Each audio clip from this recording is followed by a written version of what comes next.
This recording will cover Chapter 6 in your textbook, Assessing and Teaching Oral Language.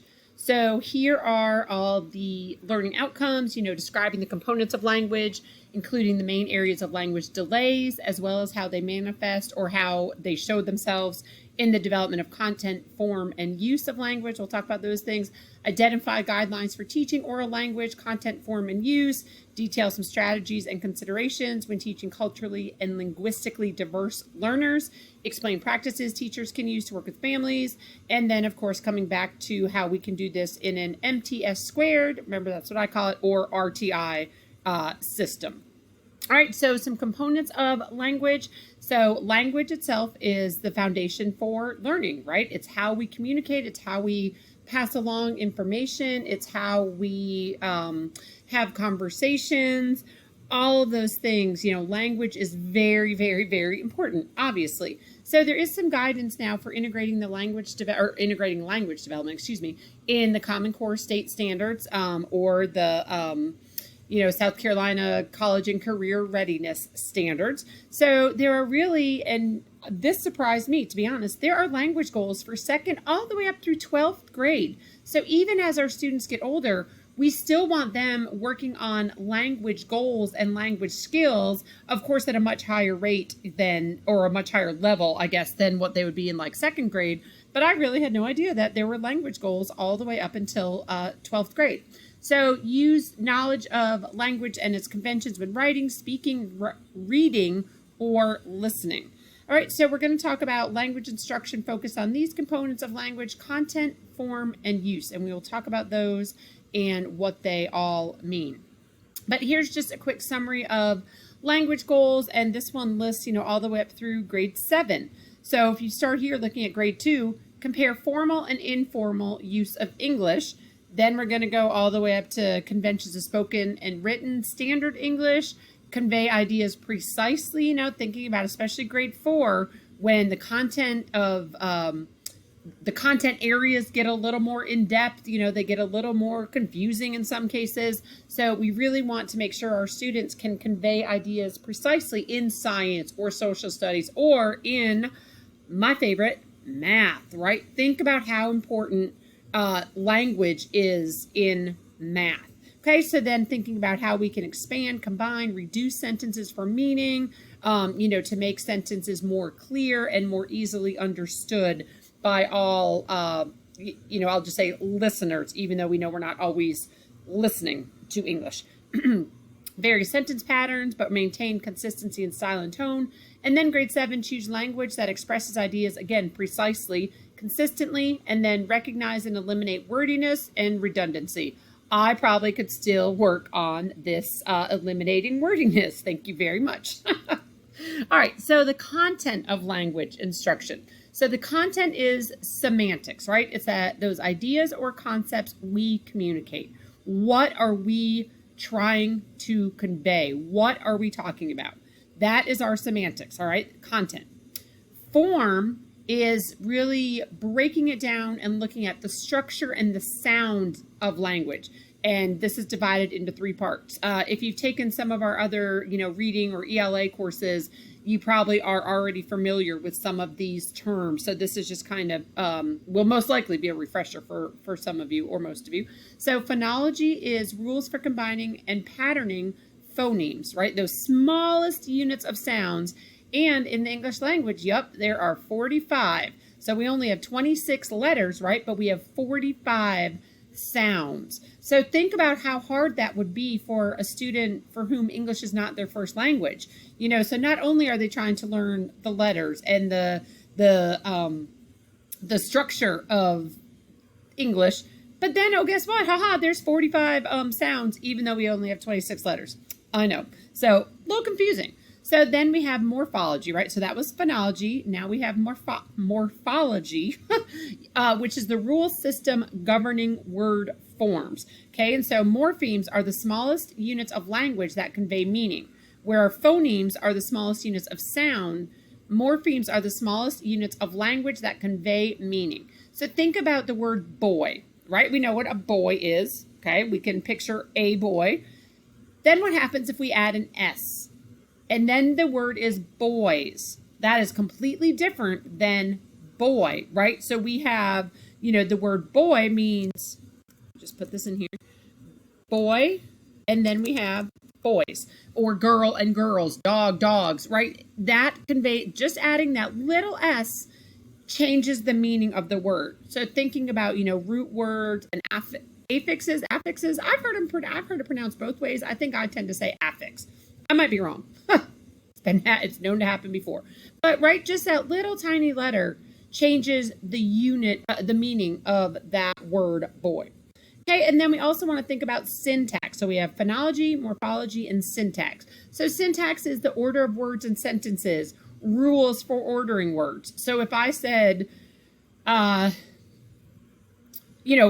of Yoda, right? If you're Star Wars fans, the with you is force or something like that, right? That doesn't make sense. We would say the force is with you. And I don't know how many of you, but every time I hear that, I always say, and also with you. Maybe nobody else. It's a Northern religion thing, I guess. But thinking about, the order of words, it really makes a difference. It's important how we order and organize words and sentences. And then we have pragmatics, which is the purposes or functions of communication, how we use language to communicate. So why are we communicating? How are we using language to communicate? And again, what are we hoping to get across? So some school language development and difficulties. So vocabulary growth usually happens through listening, reading, and learning. Understanding abstract concepts and multiple meaning of words is sometimes very challenging for students, especially in math. Think about if you've seen a younger student, early childhood, elementary age, trying to work with even time, right? Time is a very abstract concept. 5 minutes is hard for a child to understand. So we need to make sure we're using those words and allowing them to listen to those abstract concepts, read about them, learn about them. Figurative language, oh boy, especially individuals with autism. Some of these things are very challenging. Metaphors, similes, you're a smart cookie. Well, they're going to say, well, I'm not a cookie. What do you mean by that, right? So very challenging.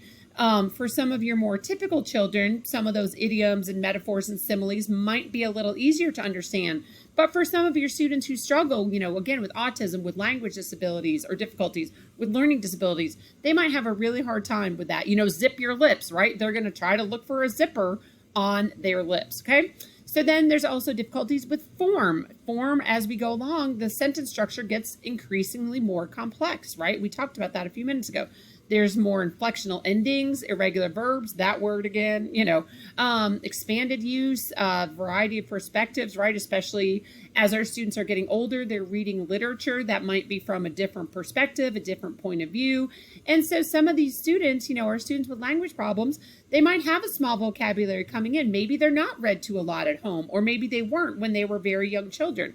They might have problems retrieving the words that they're trying to communicate, and they might have a limited understanding of some of those concepts. So some guidelines for teaching language, we want to think about how we teach oral language, especially anyone who's early childhood.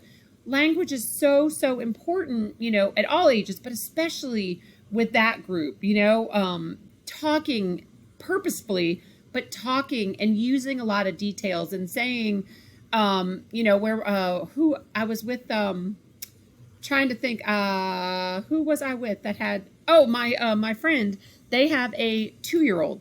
So I was up there the other day and my shoes were by the back door because that's where I had to take my dog in and out.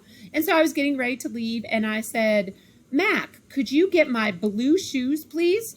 And he said, shoes, because he's starting to talk and he's about 2 in a couple months. Shoes. And I said, yes, my blue shoes. And I said that for a reason, right? I wanted him to, so then he went and he got the shoes. I know, child labor, it's okay. His mom was okay with it, I promise.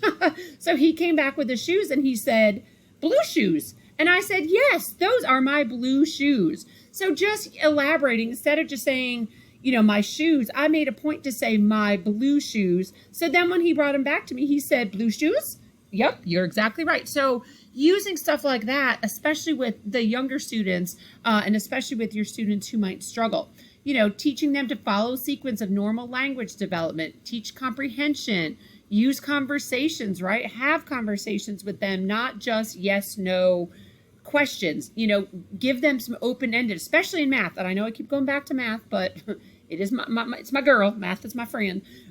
Use open-ended questions. Allow them to elaborate on whatever you're talking about. Ask them or force them, not forcefully, but encourage. How about that? Encourage them to expand on their answers with their peers instead of just yes, no, or one-word answers. Allow them to expand and use that self-talk, that parallel talk, modeling, expansion. Again, like I just said, elaboration. Allow them, show them how to do all those things. Provide intensive practice, feedback with structured program. Use language as an intrinsic motivator and plan and instruct for generalization. Okay, so identifying and treating language difficulties. Common problems of a language difficulty, again, going back to what we said a few minutes ago, limited vocabulary. They might have a limited vocabulary when they come into first grade or second grade. They might struggle to retrieve those words. They might not understand new words. They might have a hard time organizing ideas to retell a story or key ideas. That's where graphic organizers are so helpful. And we're going to talk about graphic organizers later on in the semester, but just thinking about how important and how helpful and how beneficial graphic organizers are. They might use some short sentence and provide incomplete information. Difficulty listening and understanding. Some of your students might need some visuals, and that's okay, right? What can we do to support them where they are, regardless of if they're special ed or general ed? Okay, they might have difficulty following instructions or using written and oral language. Maybe use a visual schedule, maybe a little checklist on an individual student's desk. First I check, then I check, then I get this, something like that. So you can use a bunch of different strategies. You can develop a plan, share that plan, of course, with the child's family. And that's where you would really use the team, the special ed teacher, the gen ed teacher, the parents, speech language pathologists if necessary, kind of anyone who could be on that IEP team, as we saw in the podcast, involve those people. Build communication using peers, partner them up and let them have those conversations. Give child strategies to manage communication challenges and use a visual system, kind of like what I set up here, to help with following directions. Okay, and so then a couple more things, teaching language development through content. So I want to show you this from your textbook. It's on page 159. And oh my gracious, it just makes me so happy. Hold on, I got to get back to it. It makes me so happy, y'all. Let me get to it. I know I'm on the wrong screen. Oh my gosh, I just love this so much. And I'm already starting to think about ways that I can use this in my future classes. So thinking about a concept in multiple ways. And you may have seen something like this before. This is the most kind of in-depth one that I've ever seen, and I just love it so much. So here's the word kiln, right? They even have little fancy teacher dots because that's how they write. So then they come up with a synonym, microwave, okay? Pretty similar.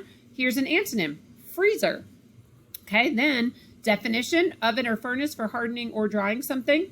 A sentence, a kiln is for rapid drying of lumber. An illustration, okay, there's the picture. And then down here, create an original sentence using the vocabulary word. I used a kiln to dry my lumber for a house. Create an analogy using the vocabulary word, which, thinking about the ACT, the SATs, I think they still have, and I don't know about the ACTs because I didn't take that, but the SATs, they have that whole analogy section, right? Start doing stuff like this to get your students to understand the relationship. Kiln is to microwave because we said they were synonyms, right? As icebox is to freezer, because they are antonyms, freezer and kiln.